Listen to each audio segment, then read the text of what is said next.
In the headlines, as Nigeria marks 62nd Independence Day, President Buhari appeals to academic staff union of universities to resume work. Troops kill scores of insurgents, rescue another Chibok girl who recently gave birth to twins. Borno State celebrates Independence Day, first time in 12 years. And on the foreign scene, gunshots erupt again, roads blocked in Burkina Faso day after second coup. Hello and welcome to News Update on Trust Television. I am Nten Ekpang.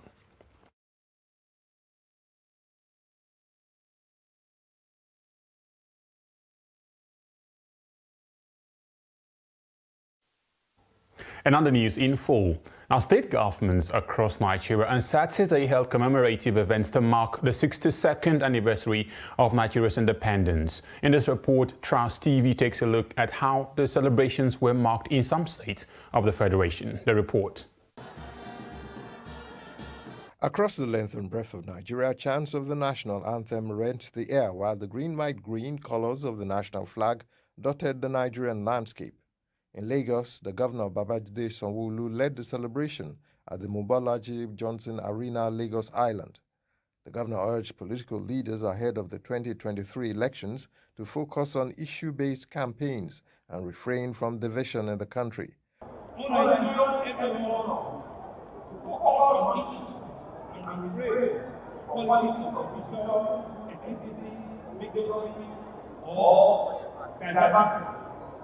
We must respect the divergent opinions and respect the fact that the beauty of democracy lies.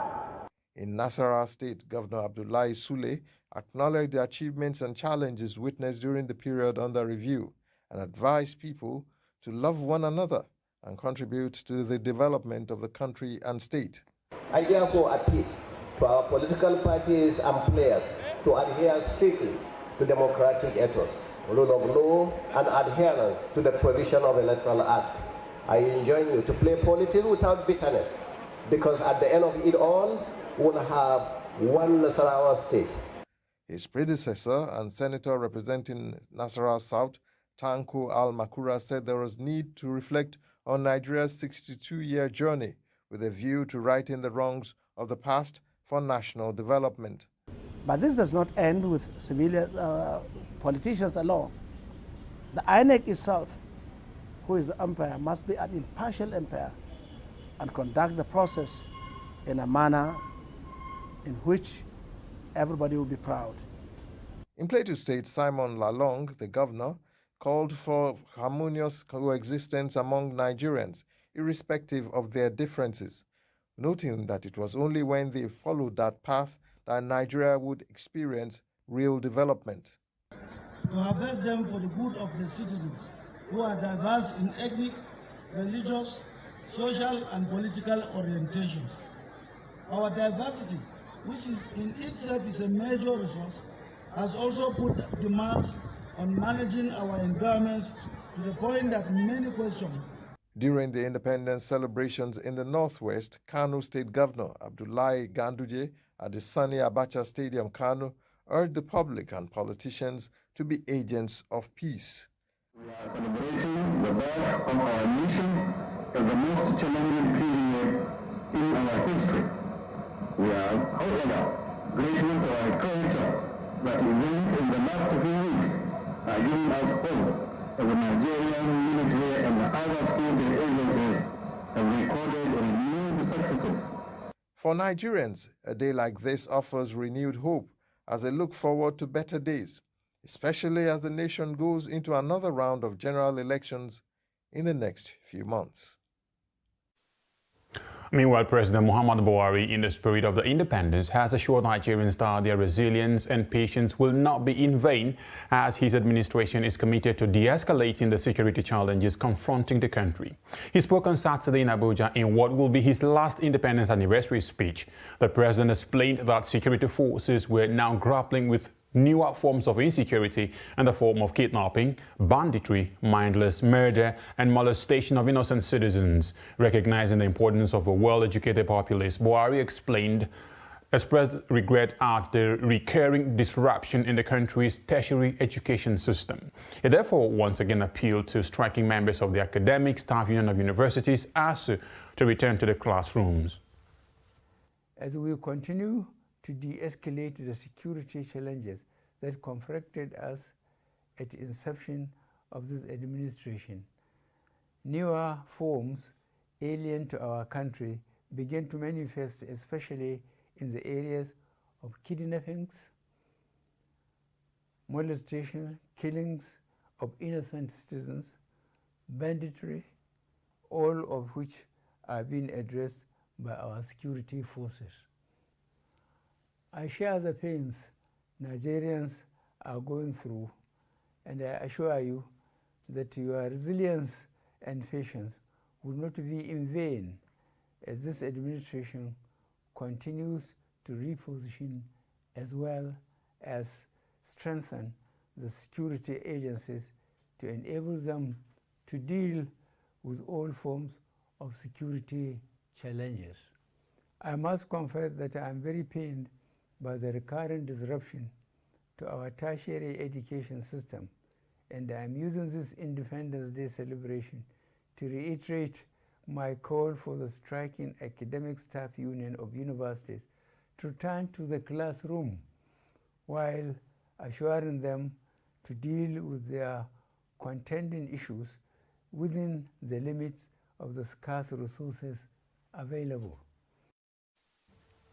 And as Nigeria celebrates its 62nd Independence Day, goodwill messages have been sent to Nigerians across various places to commemorate today. In this report, Chiamaka Nwafor shakes a look at the wishes of the three leading presidential contenders in the 2023 general elections. Goodwill messages and prayers are a normal feature of Nigeria's independence celebrations every year. This is the year before general elections, and the presidential hopefuls are having their say. Labour Party candidate Peter Obi says rather than celebrating, Nigerians continue to grapple with the challenges of bad governance. This, he says, is evident with the insecurity, worsening economy, corruption, various forms of abuse of public officers, and all manners of impunity. The Labour Party candidate is determined that the country must be rescued and turned around. Speaking in the same vein, candidate of the main opposition People's Democratic Party (PDP), Atiku Abubakar, says the issues that continue to compromise national unity must be fixed. Fixing these issues will, according to him, create an environment that can encourage economic prosperity. Meanwhile, the presidential candidate for the ruling All Progressives Congress (APC), Bola Ahmed Tinubu, is urging Nigerians to be committed to unity and collective improvement. Nigerians, he says, must see themselves as brothers and sisters to make real change and progress. The messages of all three candidates is that Nigerians should be guided by unity and progressive change in next year's general elections. Chiamaka Nwafor, Trust TV News, Abuja. Now, Borno State government has said it will renew its commitment to providing critical infrastructure destroyed by the decade-long Boko Haram insurgency and minimize the upsurge of social vices in that state. The government gave the assurance at the celebration of Nigeria's Independence Day in Maiduguri, the Borno State capital. The report.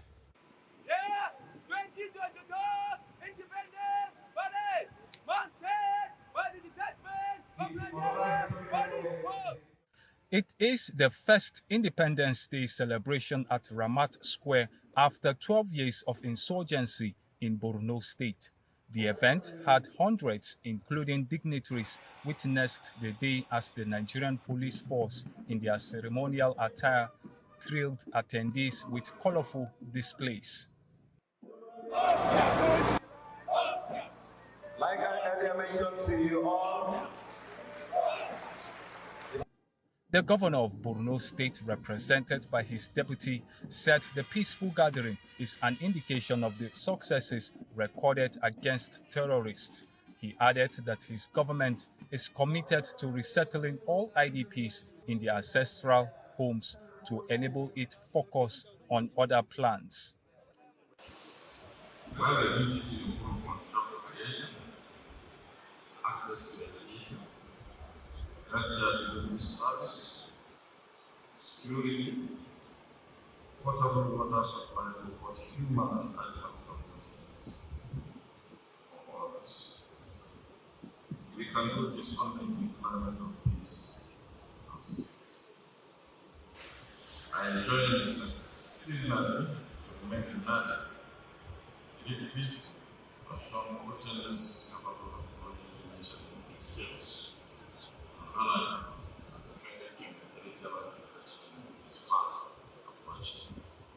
It is believed that this year's independence anniversary will usher in a new dawn of peace in the years to come.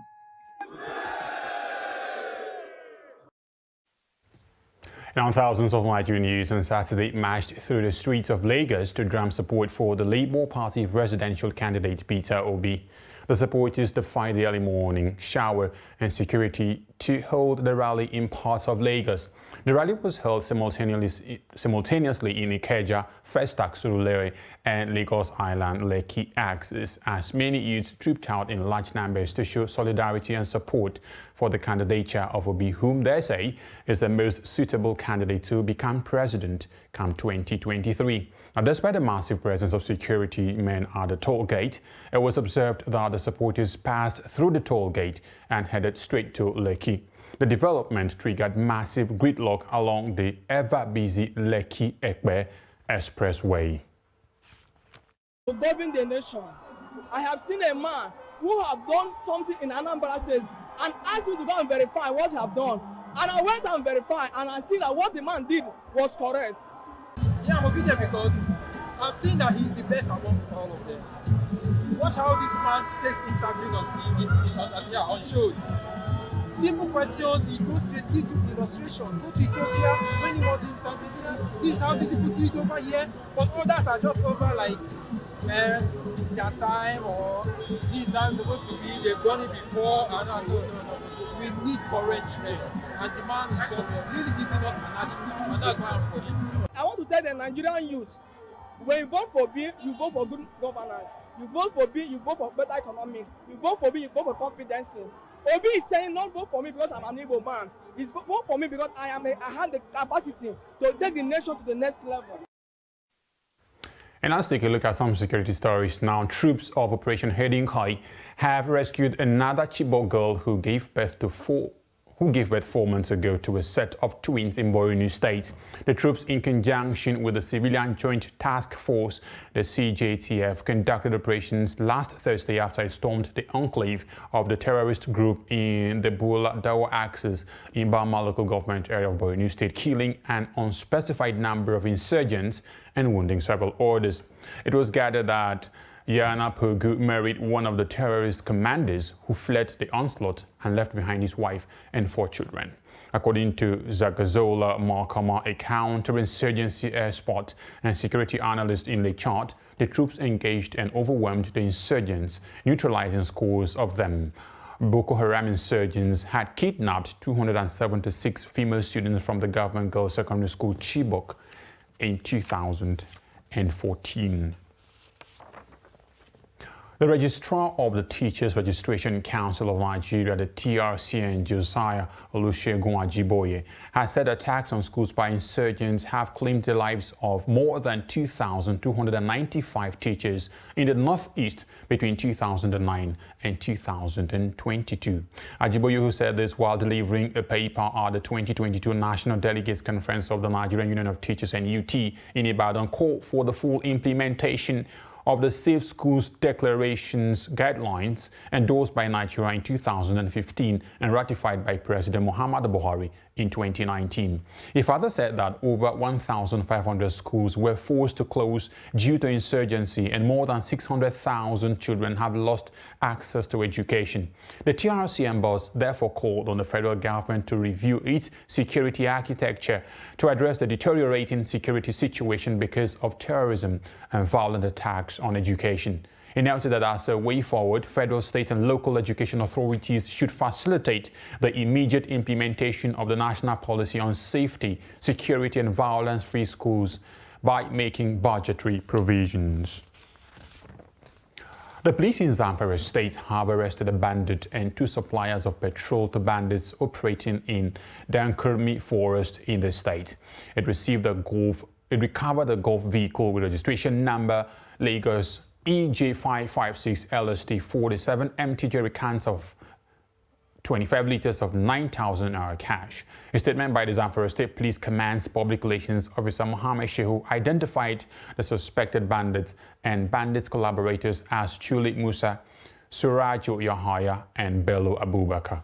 In a similar fashion, police tactical operatives had earlier acted on intelligence information that led to the arrest of a notorious bandit who has been terrorizing innocent members of the public in Zurmi, Burning Magaji, and Kaura, Namoda local government areas. The Commissioner of Police, Kolo Yusuf, while reassuring the public of the command's commitment to the protection of lives and property, appealed for continuous collaboration with the police and other security agencies in an effort to rid the state of criminal activities. You're watching News Update on Trust Television. Coming up after the break, Dibal's patriotism as game changer. Don't go away.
Welcome back. If you're just joining us, you're watching the news update on Trust Television, a recap of our top stories.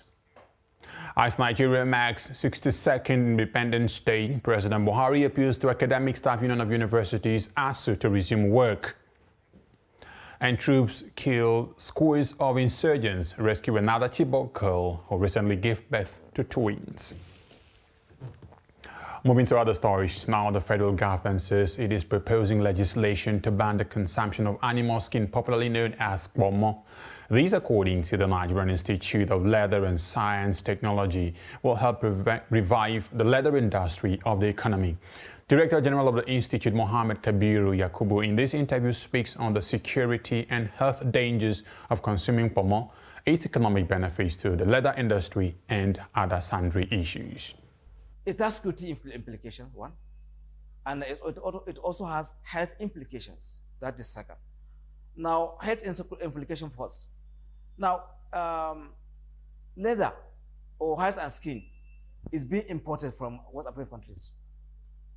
I just heard yesterday that WHO, World Health Organization,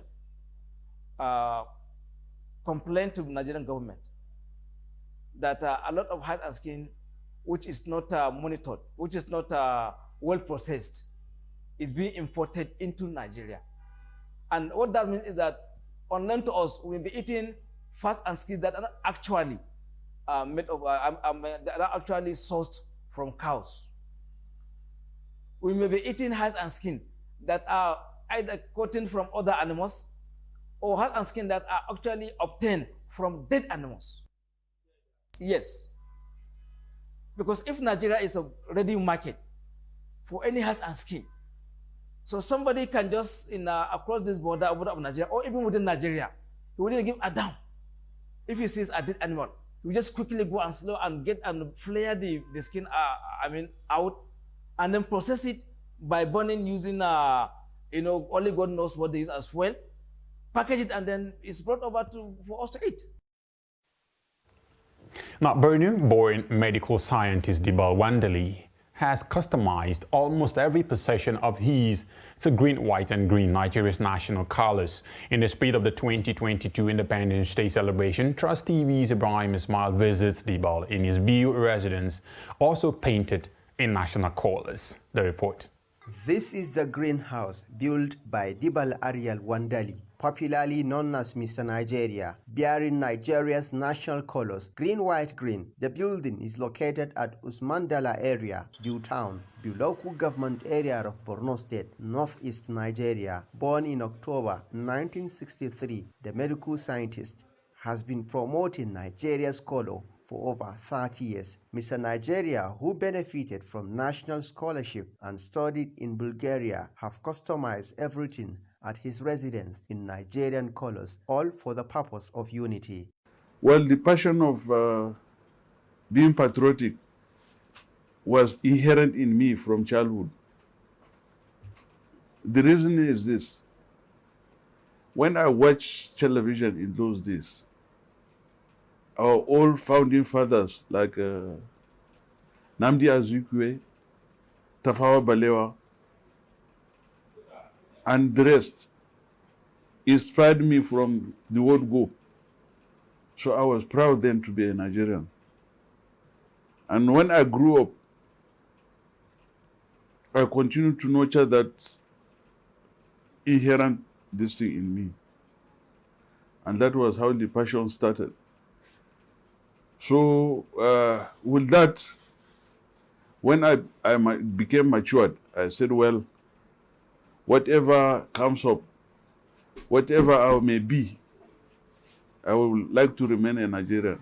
The architect who designed the customized greenhouse is proud of the project. I was a baby architect when I do this work.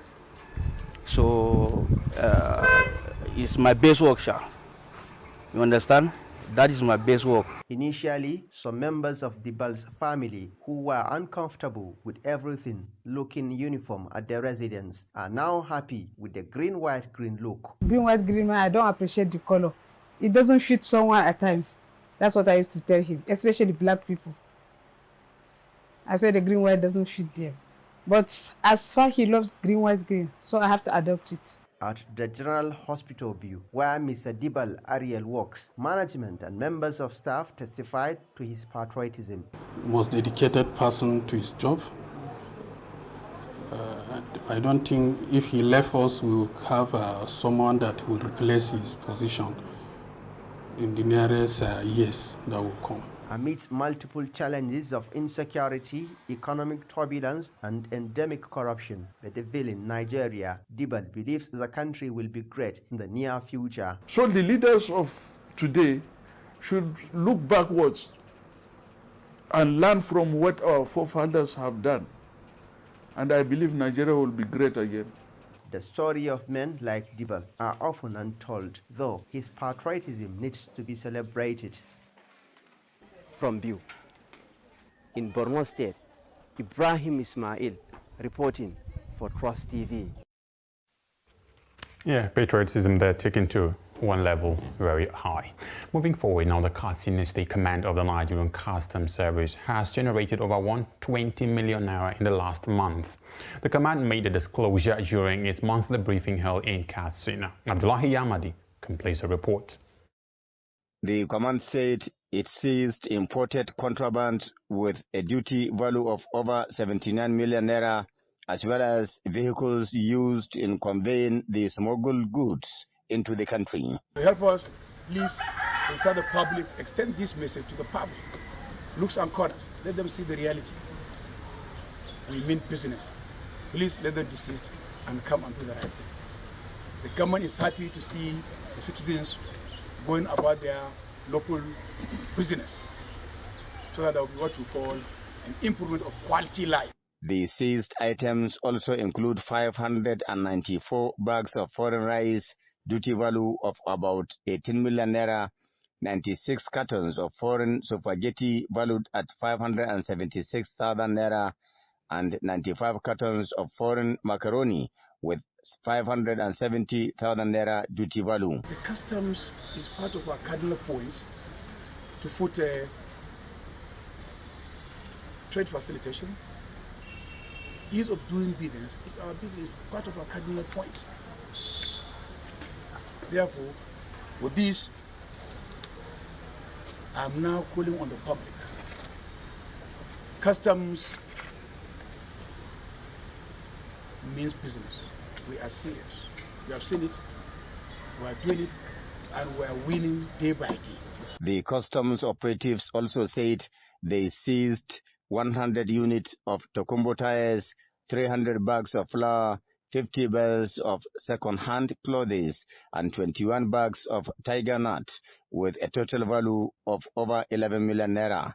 Other seizures made by the Customs Command within the past month are milk, rolls of second-hand clothes, and gallons of vegetable oil imported into the country. We are ready at any time.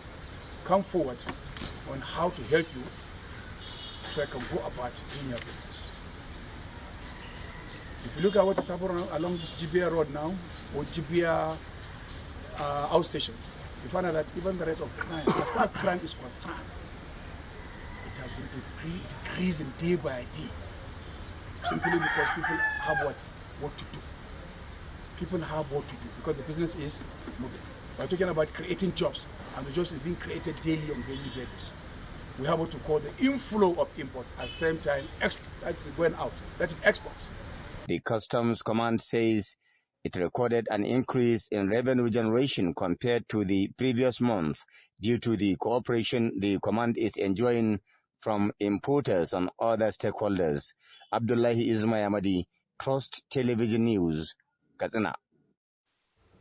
On the foreign scene, gunshots rang out Saturday in Burkina Faso's capital amid signs of lingering tensions a day after a group of military officers overthrew the man who had seized power in a coup only 9 months earlier. Roads remained blocked in Ouagadougou, where a helicopter could be heard flying overhead. As uncertainty prevailed Saturday, the international community condemned the ouster of Lieutenant Colonel Paul Damiba, who overthrew the country's democratically elected president in January. The African Union and the West African Regional Bloc, known as ECOWAS, sharply criticized the developments. Now, after taking power, Damiba made promises to end the Islamic extremist violence that forced 2 million people to flee their homes in Burkina Faso. And as news update this hour on Trust Television. Do connect with us on all our social media platforms for more news. I am Nten Ekpang. Many thanks for watching and happy independence again.